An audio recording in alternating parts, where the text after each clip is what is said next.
Hey everybody, thanks for joining us. My name is Amy Broghamer. I'm an icon agent in Cincinnati, Ohio. Been working in the industry for over 20 years, and I'm excited to share with you today how to read your clients' minds and how to be their hero with this preferred terms tool that I've been using very successfully in the 2024 market.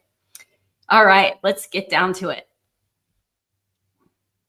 So the goal with using this preferred terms tool is to make it as easy as possible on your cooperating agent on the other end to succeed. Whether you're the listing agent and you're making it easy for the buyer's agent, or you are the buyer's agent and you are trying to win this opportunity in multiples or in a very difficult market for your buyer. I'm going to show you both ways to use this tool to be the hero and to win. All right. So the goal here is for you to get your buyer client the house or get your seller the exact offer that you discussed with them. So first, we're going to start with the preferred terms that is associated with buyers. So you are putting your buyer's agent hat on here, and you are going to be representing a buyer.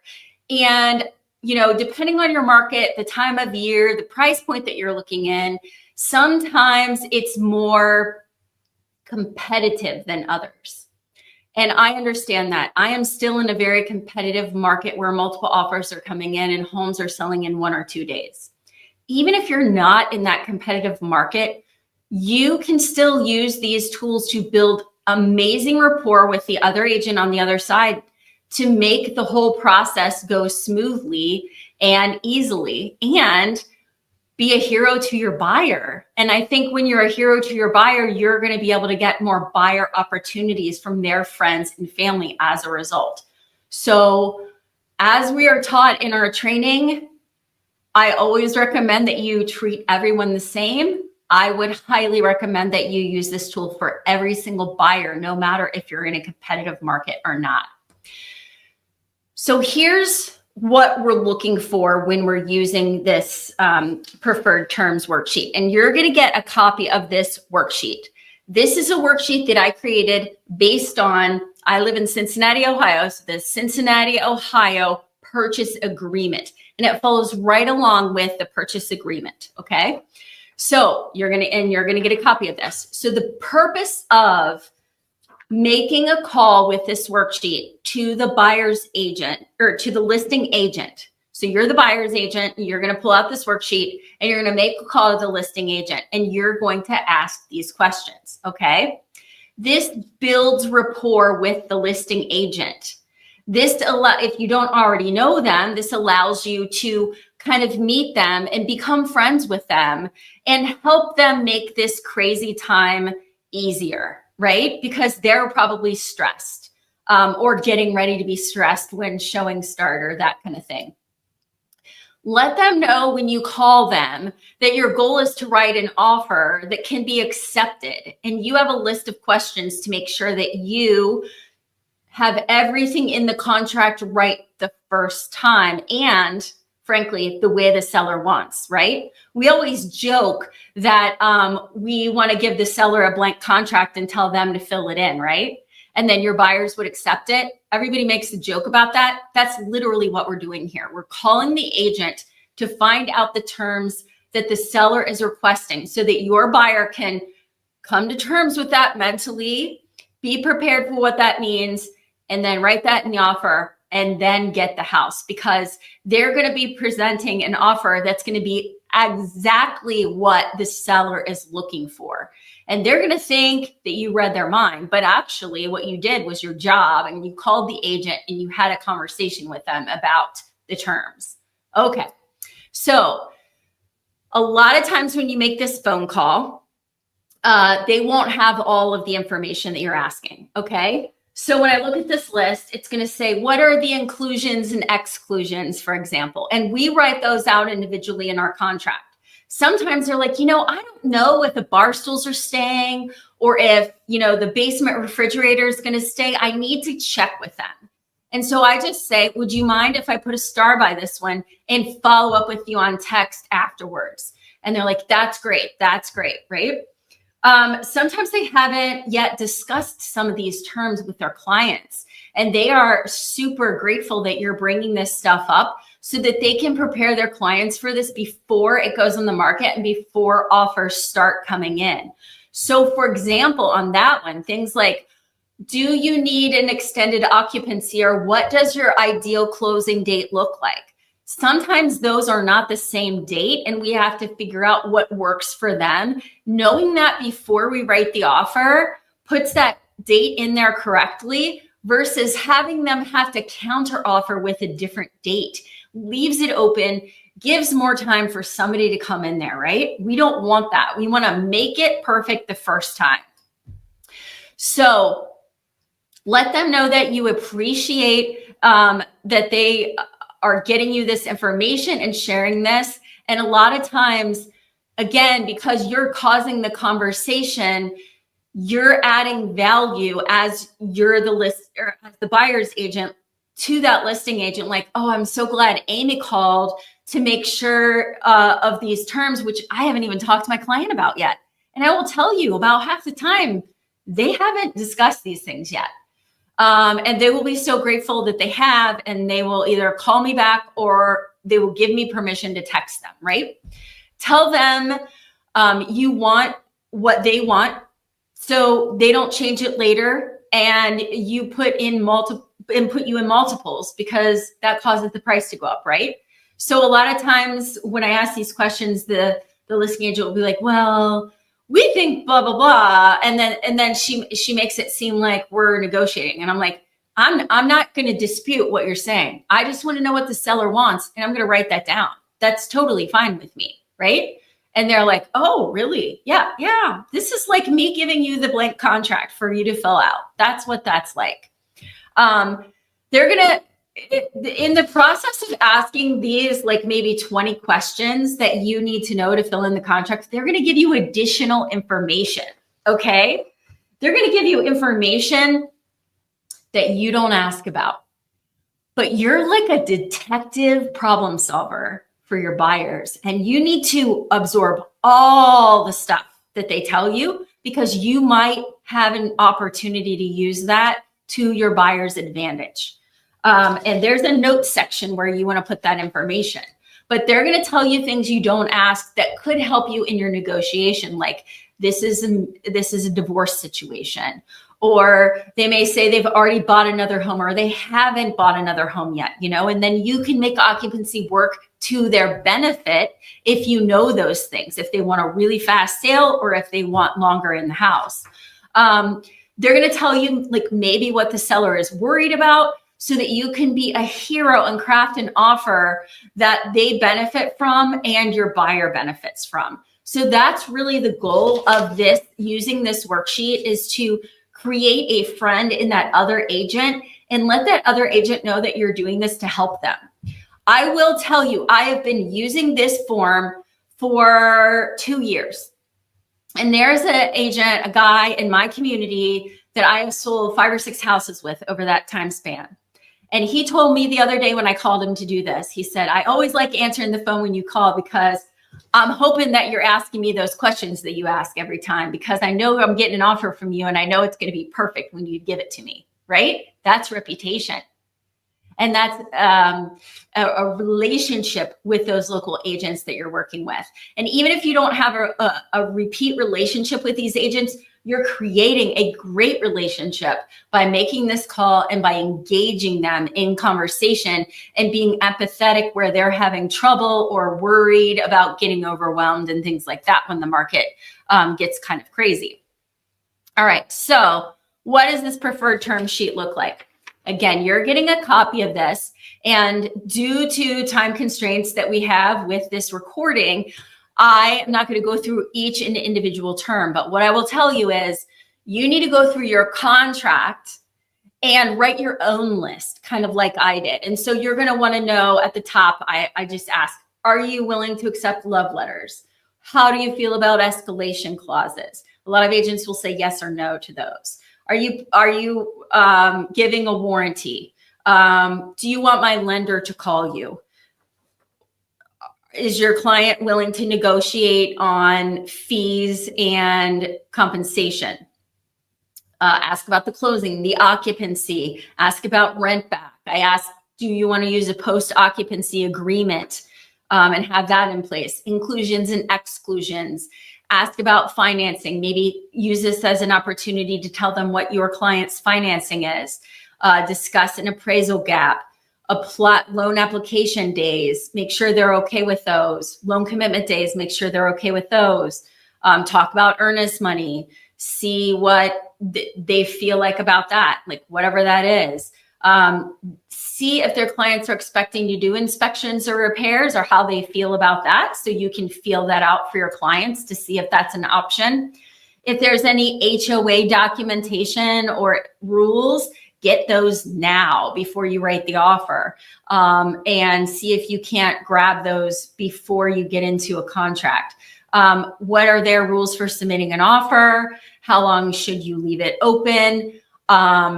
Or suggest like, hey, if I give you this offer at noon today, can you get back to me by 5 o'clock? Ask those types of questions. Let them say yes or no. Let them decide what is enough time. And then notes. So any notes that you may have during that phone call with them.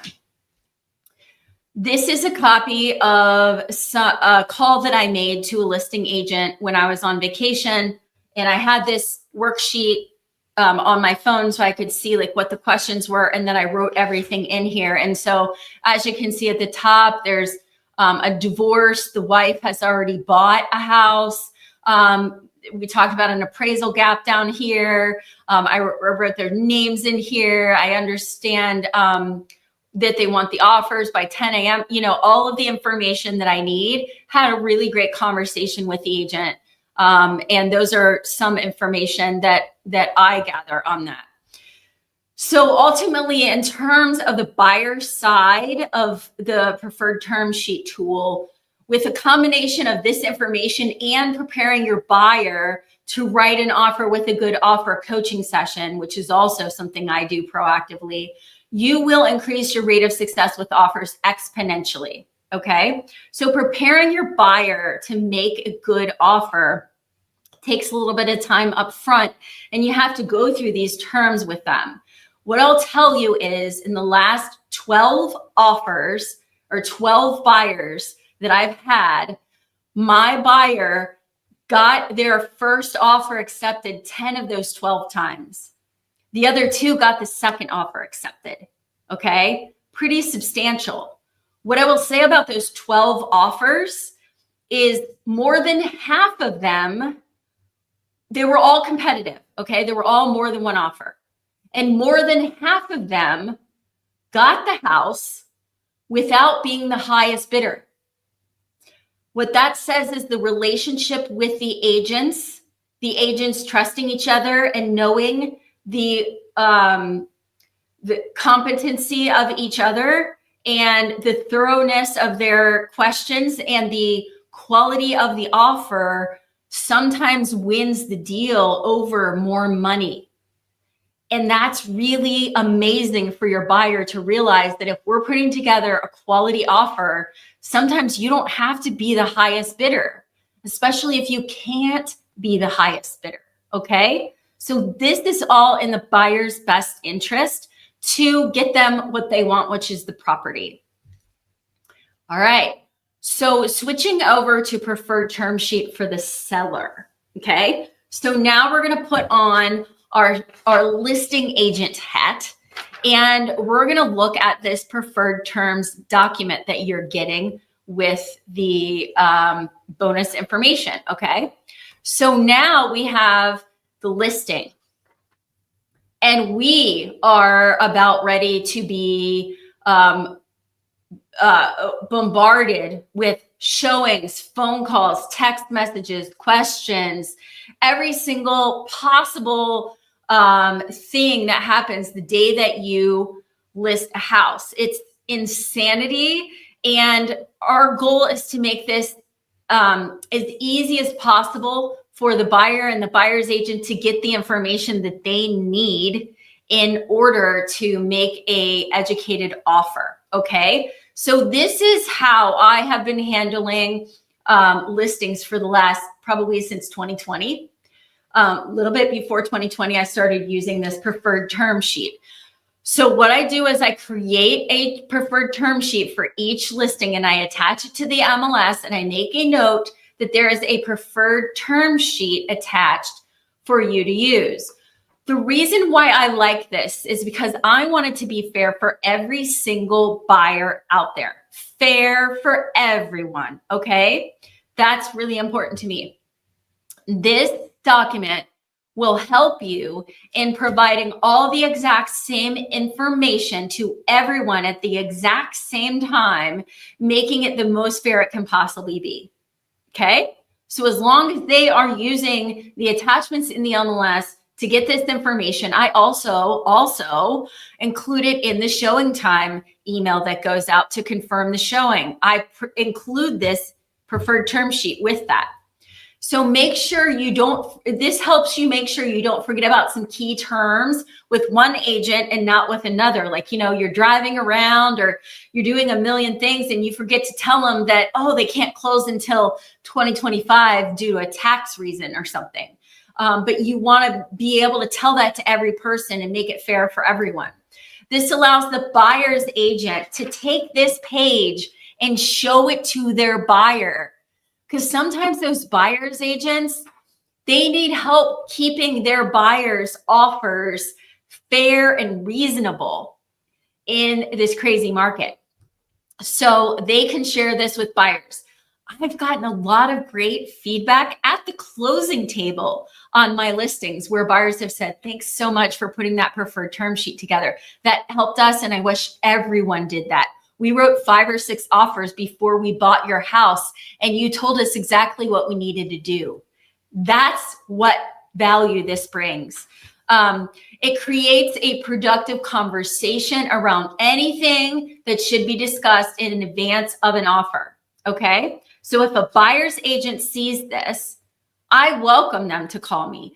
If I get a text message, if I get a call, I say, have you read the preferred term sheet? Have you seen, you know, what we would like to see? And sometimes we'll have a question or we'll need to discuss occupancy or a point in the contract. Totally fine. I'd rather have a conversation voice to voice 2 ways with an agent than go back and forth on an offer, leaving it open for other offers to come in. And then they get really mad because we were mid negotiation and we accepted another offer that followed every single term, right? So it's really important. It also allows them to write an offer that can be easily accepted versus counter offered and open for multiples, like I just said. So this helps the buyer's agent if they embrace it, use it, and read it. Here is a copy of what that looks like, and you will get a copy. And I just begin right up front by sharing what is working for me in my market. It talks about no escalation clauses, best offer up front. We identify every single appliance that is and is not included, sheds, kitchen islands, microwaves, basement refrigerators, wine cellars, whatever it may be. We talk about closing and occupancy, what we're looking for with financing, what we want the letter to look like for the pre-approval, that we require a letter with the offer, what we'd like to see on inspections. We choose the title company. That's not normal in Cincinnati, but we are choosing the title company because we know that our title company does work in advance. They make it smooth. They have multiple options for closings. So we're putting that in there. We're also telling them what attachments are available to them. So on the MLS, we attach the residential property disclosure, agency disclosure, whole house inspection, preferred term sheet, and letter from the seller sometimes. All of that's in there with my contact information. So that buyer agent can read through that and call me and say, tell me what you mean by this, or we can do this, but not this. What do you think, right? I welcome those calls. I take those calls when they're informed calls. If that agent calls me and hasn't looked at the preferred terms yet, I will direct them to the preferred terms and tell them to call me after they've read that, okay? Because that's just a more effective way to do it, especially if you're getting about 30 calls an hour. Okay. So the preferred term sheet for the seller, in most cases, as the listing agent, when you give that sheet out, in most cases, what's going to happen is you're going to receive back a perfect offer. And your clients may be shocked by that. Your sellers may be shocked by that. And in the beginning, they were, and they were like, how did they know exactly what we wanted? And I was like, oh, so then I started telling them before we listed the house, I'm going to ask you a couple of questions so that we can prepare for preferred term sheet so that the buyer's agent knows exactly what you want. And our hope is that they'll bring us an offer that's exactly what you want and you can accept it outright with no changes. Okay. And they're like, wow, you can do that? Yeah, we can. So some will exactly mirror your preferred terms. Some offers will come in perfect. Believe it or not, some will give you mostly the preferred terms, but have one or two that they can't do for some reason. And call and discuss that and we'll work on that. And some will completely ignore them. They'll say, yeah, I saw them, but we're going to do what we want. Okay. And then they get real mad when, you don't accept their offer because one came in exactly the way you wanted it, right? So again, your seller will be shocked every time when you give them an offer that is exactly what you told them you would bring them. And prepared them for. So you will look like that hero that I talked about in the beginning. And it will be clear and easy for them to know which offer to accept. Sometimes when we're doing multiple offers, the emotions get high and people get all worked up and worried. We are making this easy. They are not having a hard time choosing which offer to accept because it's very clear and it's very much based on what their needs are up front. So it has worked amazing for me and my clients. And most of the listings that I'm taking have multiple offers and we're going under contract in 1 or 2 days, just kind of depending on how long it takes people to put their offer together. But most of the time we're under contract and we're moving to closing very smoothly without any hiccups. So you can do that too. I just wanted you to know that these tools exist. And when you use them and you use them religiously, you make an impact and your reputation is improved. Your reputation with the other agents is improved and your client experience is better for both buyers and sellers. And so I can't, recommend enough to use this.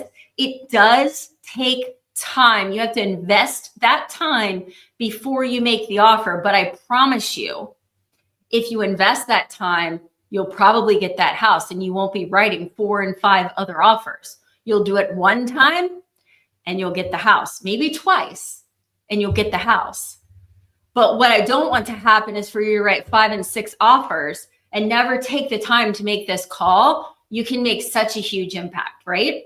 And we all see as listing agents the crappy offers that come in without just making a call to verify what would be the best terms for your seller. They could win so much easier if they did that. So thank you again for your time. I hope this was helpful and have a great day.